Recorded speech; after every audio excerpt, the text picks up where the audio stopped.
Hello ladies and gentlemen, I'm Joseph Novichkov, Senior Trading Manager for GDM. Starting with today's important news.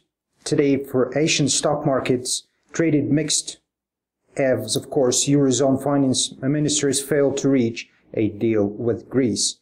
While of course mixed finishes on Wall Street and losses in oil prices overnight kept sentiment. However, Tokyo markets, which were closed yesterday for a public holiday, rallied to a 2-month high on the back of a weak local currency. The Nikkei 225 is 1.85% up to 79.97, 9.72. The yen is down to 120 level versus the USD.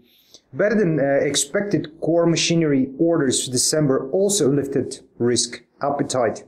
The highest volatile data series regarded as an indicator of capital spending rose 8.3% in December from the previous month, much higher than 2.4% increase forecasted by economists, and of course followed a 1.3% rise in November.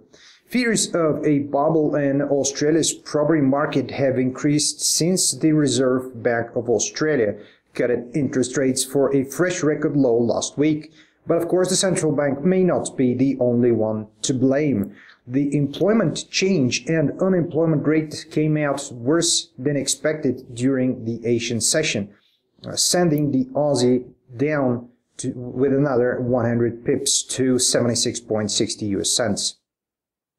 In Europe, the shared currency is unchanged this morning as Eurozone finance ministers failed to secure a new debt agreement with Greece after a marathon meeting. Eurozone finance ministers were unable to agree with Greece on way forward on country's inappropriate bailouts and even on a joint statement on the next procedure steps, after of course 7 hours of talks. The euro currency is now traded around 1.1330 level versus the US dollar.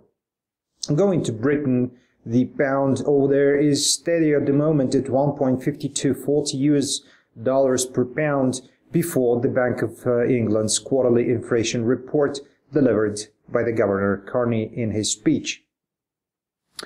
Now, moving briefly to the commodity sector, over there we're looking at gold demand slumped to its lowest level in 5 years in 2014, as of course bar and coin buying plunged and jewelry purchases cooled, according to the World Gold Council.